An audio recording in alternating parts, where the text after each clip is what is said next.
IT అప్లికేషన్లపై పూర్తి అవగాహన కలిగి ఉండాలని భారత ఎన్నికల సంఘం అండర్ సెక్రటరీ సందీప్ కుమార్ అన్నారు. గురువారం భారత ఎన్నికల సంఘం దక్షిణ ఈశాన్య రాష్ట్రాల ఆర్ఓలు, ఏఆర్ఓలతో రానున్న పార్లమెంట్ ఎన్నికల దృష్ట్యా వీసీ నిర్వహించి ఎన్నికల్లో వినియోగించనున్న ఐటీ అప్లికేషన్లపై శిక్షణ నిర్వహించారు. ఎన్నికలలో ఉపయోగించనున్న ESMS, cVIGIL, ఎంకోర్ అప్లికేషన్లపై master trainer Santosh శిక్షణా కార్యక్రమం నిర్వహించి సందేహాలను నివృత్తి చేశారు. వీసీలో జిల్లా కలెక్టర్ జి రవినాయక్, స్థానిక సంస్థల అదనపు కలెక్టర్ శివేంద్ర ప్రతాప్ తదితరులు పాల్గొన్నారు.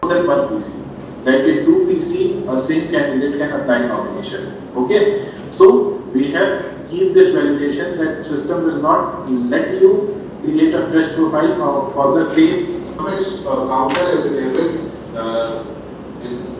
against of that challenge. Then the same affidavit need to be uploaded by the logging of RO and see what affidavit is submitted by the candidate along with his any counter affidavit is submitted AC number combination, but it will not restrict the RO